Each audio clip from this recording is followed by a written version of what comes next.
तो reporters live में आप सीधे आपको लिए चलते हैं सबसे पहले संगीता झा के पास, ब्यूरो चीफ पश्चिम बंगाल, जो आपको बताने वाली हैं कि आखिर बीजेपी ने किस तरीके से इस बार लक्ष्य बड़ा रखा है। 35 प्लस का ये लक्ष्य रखा गया है।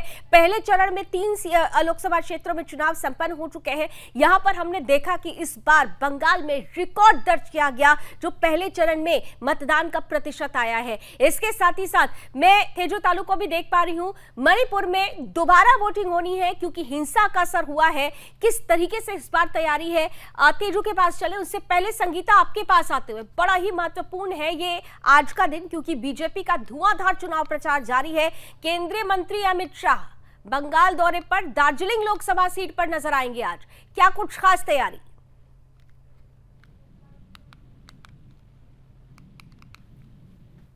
सियासी संग्राम भी लगातार जारी है। देश के गृह मंत्री जो कि आज दार्जिलिंग पहुंच रहे हैं, राजू बिष्ट के लिए आज वोट मांगने के लिए आज वो आ रहे हैं और वहां पे सभा को संबोधित करेंगे। और सबसे पहले ये देखना बहुत ही ज्यादा दिलचस्प होगा कि आप देखिए कि इसके पहले हमने देखा है कि जब भी अमित शाह आते हैं सीए और एनआरसी को लेकर वो कहते हैं पहले ही सीए लागू कर दिया गया, और हमने देखा कि किस तरह से सीएम ममता बनर्जी ने सीए एनआरसी को लेकर साफ कह दिया है कि हम यहाँ किसी तरह से लागू नहीं होने देंगे। वहीं आप देखें कि कूच बिहार में हमने देखा कि पहले चरण का जिस दिन मतदान था उस दिन किस तरह से लगातार कई जगह से हिंसा की घटनाएं सामने आई।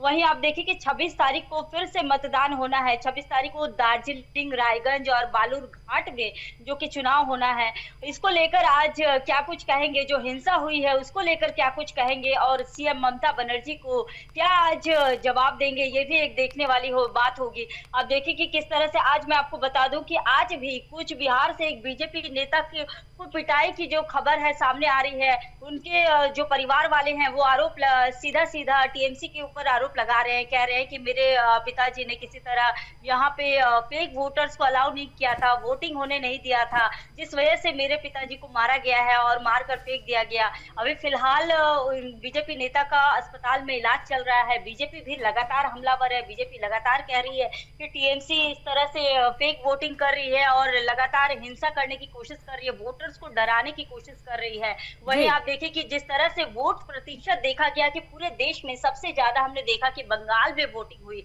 इतनी हिंसा होने के बावजूद भी लगभग 80% से ज्यादा की वोटिंग हुई। इस वजह से जो बीजेपी के जो नेता है उनका भी मनोबल काफी ज्यादा तेज है। बीजेपी के नेताओं का मनोबल बढ़ा हुआ है, लेकिन जिस दार्जिलिंग लोकसभा सीट पर संगीता आज गृह मंत्री हुंकार भरते हुए नजर आने वाले हैं, ये वही सीट है जो चुनौतियां भी बहुत दे रही हैं, क्योंकि इसी सीट पर अगर पिछले इलेक्शंस की बात की जाए तो जो 11 गोरखा समुदाय है उनको आदिवासी का दर्जा देने का वायदा किया गया था, वायदा पूरा हुआ नहीं है। तो ऐसे में इस बार जब गृह मंत्री वहां पहुंचेंगे तो क्या उस वायदे को लेकर भी कोई बात हो सकती है? चुनौती कितनी है, कितनी बड़ी है ये मुद्दा अगर मैं पूछूं आपसे तो?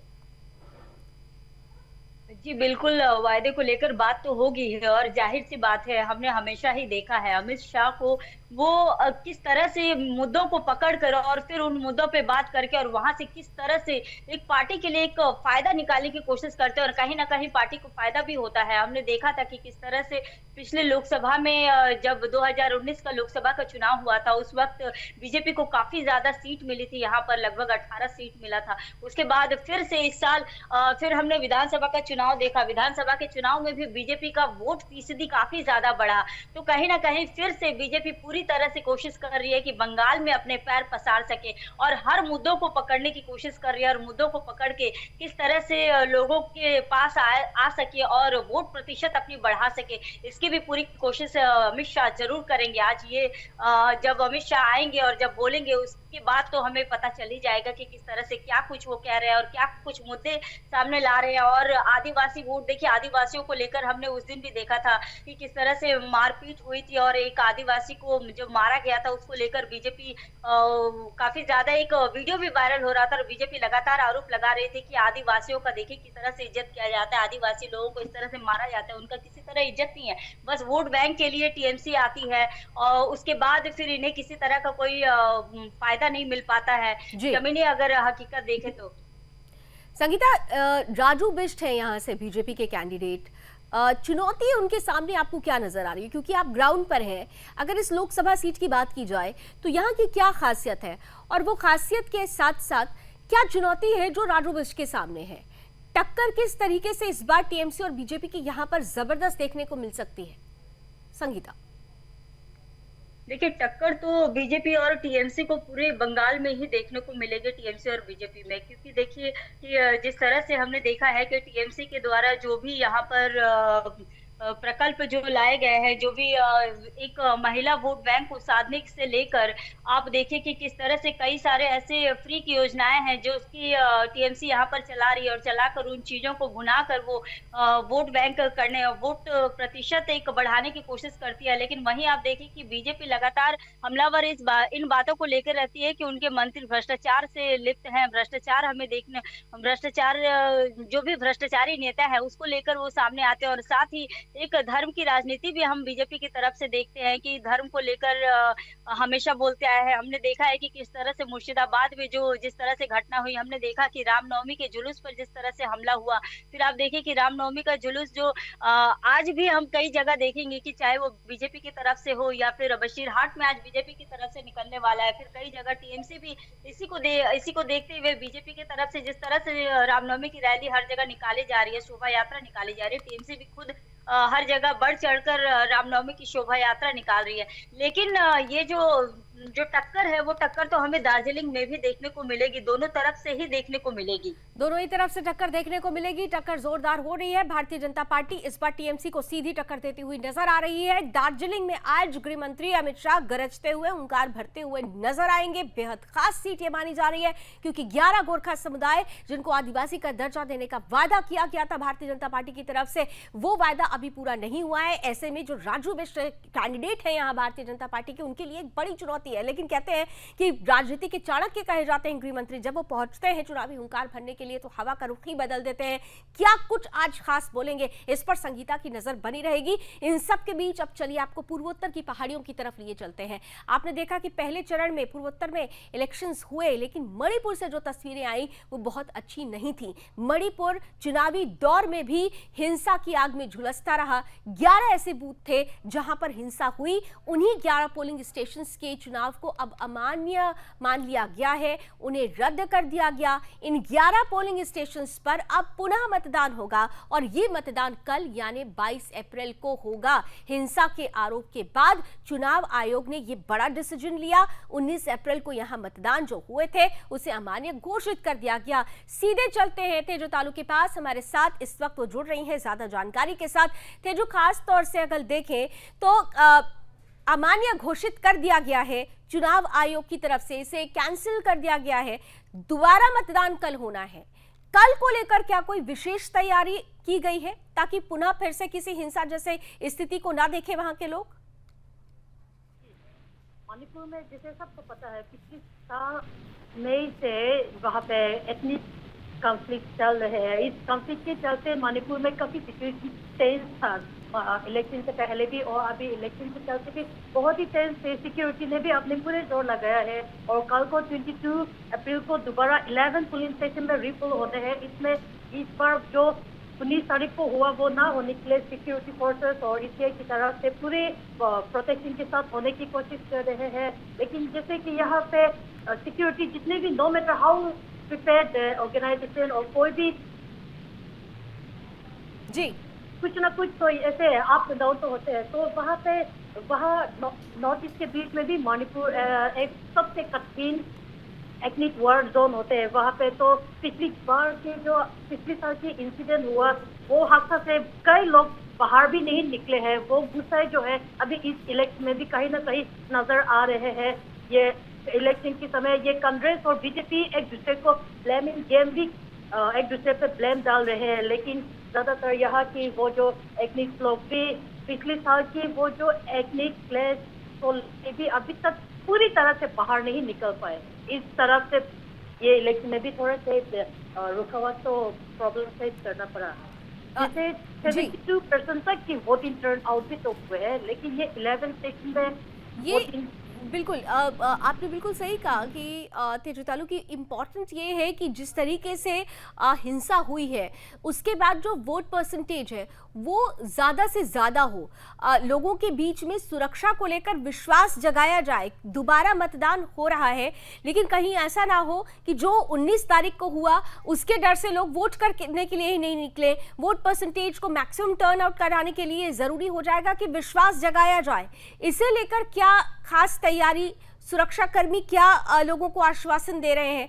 और ये जो खास 11 पोलिंग स्टेशंस थे वहां को लेकर क्या कोई और अलग से कोई रूल्स निकाले गए हैं स्पेशल, अगर कोई यहाँ पर खास नियम बनाए गए हैं, इसके बारे में अगर आप जानकारी दे सकें।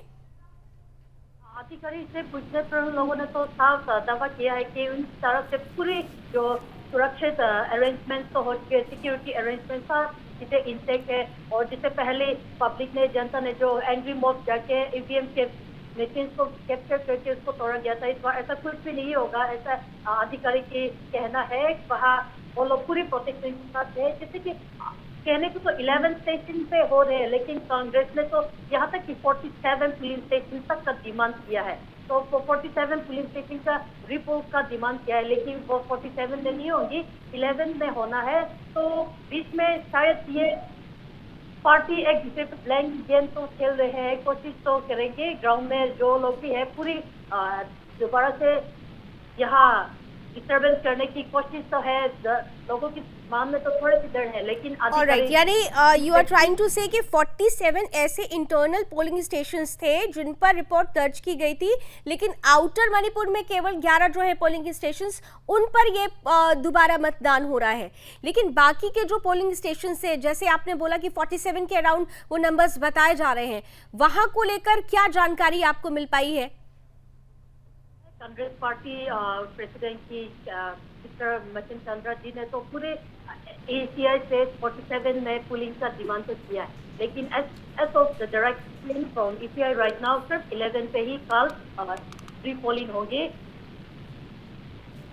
ठीक है, चलिए ठीक है। तो मणिपुर में 11 पोलिंग स्टेशंस ऐसे हैं जहां पर रीपोलिंग होगी क्योंकि हिंसा का दौर पहले चरण में यहां पर लोगों ने देखा और इसलिए इसके बाद ये डिसीजन इलेक्शन कमीशन की तरफ से लिया गया कि यहां पर रीपोलिंग कराई जाए। 22 अप्रैल को यानी कल के दिन पुनः इन 11 पोलिंग स्टेशंस पर रिवोटिंग होगी जिसे लेकर खास तैयारियां की गई है। इस बार हिंसा का दौर न देखना पड़े यहां पर मतदाताओं को, इसका खास ख्याल रखा गया। तेजतालु इस बारे में पूरी जानकारी देते हुए आपको नजर आई। अब चलिए सीधे आपको पूर्वोत्तर से निकालकर रेगिस्तान की तरफ लिए चलते हैं। राजस्थान से ब्यूरो चीफ नतांश पटेल जुड़ रहे हैं ये बताने के लिए कि दूसरे चरण के लिए भारतीय जनता पार्टी का जो प्रचार प्रसार है उसमें किस तरह से धार दी जा रही है और धार देने की, रफ्तार देने की ये जो तैयारी है, ये मोर्चा खोल रखा है प्रधानमंत्री नरेंद्र मोदी ने। आज वो फिर से चुनावी हुंकार भरने वाले हैं। जालौर और बांसवाड़ा में पीएम मोदी की ये रैली है। क्या खास तैयारी? Over to you Natansh. मैं आपको बताना चाहूंगा कि जिस तरीके से पहले चरण का मतदान कंप्लीट हुआ है उसके बाद इसका जो काउंटडाउन है वो शुरू हो चुका है और इसी दौर में आपको बताऊंगा कल यहाँ पर 3 चुनाव आए थे। उन्होंने जोधपुर में रोड शो किया था और इसके बाद आज प्रधानमंत्री नरेंद्र मोदी आपसे हुए। आपको बताऊंगा कि वो भीलमाल जो जालोर के अंदर क्षेत्र है वहाँ पे जनसभा को संबोधित करेंगे और भीलमाल जो जालोर सीट है वो काफी हॉट सीट बन चुकी है क्योंकि यहाँ पर पूर्व सीएम अशोक गहलोत की बैठे वैभव गहलोत दावेदारी कर रहे कांग्रेस से और वहीं लुम्बाराम चौधरी बीजेपी की दावेदारी कर रहे हैं। वही लुम्बाराम चौधरी के समर्थन में आज पीएम मोदी से आए हैं और उनके समर्थन में वो जनसभा को संबोधित करेंगे। उसके बाद करीब 2 बजे के आसपास शेड्यूल है वो बांसवाड़ा जाएंगे। जो वागड़ एरिया कहा जाता है, डूंगरपुर और बांसवाड़ा जो लोकसभा सीट है वहाँ पे वो महेंद्र मालवीय बीजेपी के कैंडिडेट। चलिए नतांश, आपकी आवाज थोड़ी सी प्रॉब्लम कर रही है, मैं दोबारा आपके पास आती हूँ। इस बीच बता देते हैं कि जालौर और बांसवाड़ा में पीएम मोदी आज रैली करते हुए नजर आएंगे। तापमान गर्मी का बढ़ा हुआ है लेकिन चुनावी तापमान तेजी पकड़ता हुआ नजर आएगा जब प्रधानमंत्री एक बार फिर से हुंकार भरेंगे, विपक्षियों को आड़े हाथों लेते हुए नजर आएंगे। एक तरफ आपको बता दें कि आज इंडी गठबंधन रांची में उलगुलान न्याय महारैली कर रहा है तो दूसरी तरफ भारतीय जनता पार्टी के बड़े नेताओं की की तरफ से ताबड़तोड़ रैलियों का सिलसिला जारी है। पश्चिम बंगाल में आपने देखा कि केंद्रीय गृह मंत्री अमित शाह पहुंचेंगे, तो प्रधानमंत्री नरेंद्र मोदी ने राजस्थान का बीड़ा आज उठा रखा है। जालौर और बांसवाड़ा में पीएम मोदी की यह महारैली होगी, जहां पर वो बीजेपी प्रत्याशी लंबा राम चौधरी के लिए जनसभा को संबोधित करते हुए नजर आएंगे। बांसवाड़ा और जालौर में खास तैयारियां की गई हैं। गर्मी बहुत ज्यादा है, बावजूद उसके, जैसा कि नतांशा भी बता रहे थे, कि लोगों में पीएम मोदी की इस रैली को लेकर उत्साह है। इस बार कहा जा रहा है कि राजस्थान की जो फाइट है, जो 25 सीटें हैं, उस पर भारतीय जनता पार्टी को कुछ ऐसी सीटें हैं जहां पर कांग्रेस की तरफ से सीधी टक्कर मिल रही है। इसलिए भारतीय जनता पार्टी ने राजस्थान में पूरी ताकत झोंक रखी है। जालौर और बांसवाड़ा में पीएम मोदी रैली को संबोधित करते हुए आज नजर आने वाले हैं।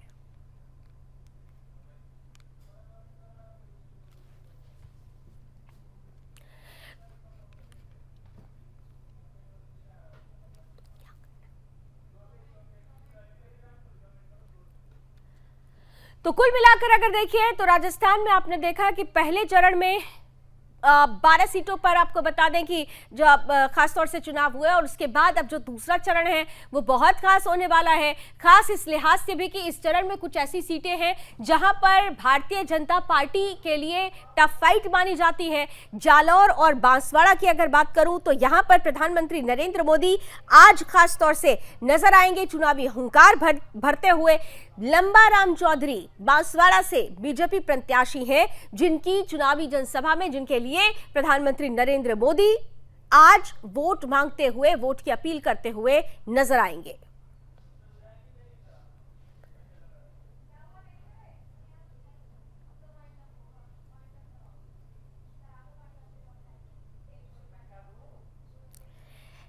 जालौर सीट की अगर बात करें तो ये लोकसभा सीट पूर्व मुख्यमंत्री अशोक गहलोत के बेटे वैभव गहलोत और बीजेपी के लंबा राम चौधरी के बीच कड़ा मुकाबला वाली सीट मानी जा रही है। ये बहुत खास सीट है क्योंकि सिरोही लोकसभा सीट पर इस बार पूर्व मुख्यमंत्री अशोक गहलोत के बेटे वैभव गहलोत को कांग्रेस की तरफ से उतारा गया है। खास तौर से अगर इस बात देखा जाए तो गहलोत का गढ़ इसे कहा जाता है, और इसीलिए यहां पर बीजेपी के लिए एक कड़ी चुनौती मानी जा रही है, कड़ी टक्कर है। इसीलिए प्रधानमंत्री नरेंद्र मोदी की चुनावी सभा यहां हो रही है। जालौर में खासतौर से यह मुकाबला बहुत दिलचस्प हो गया है।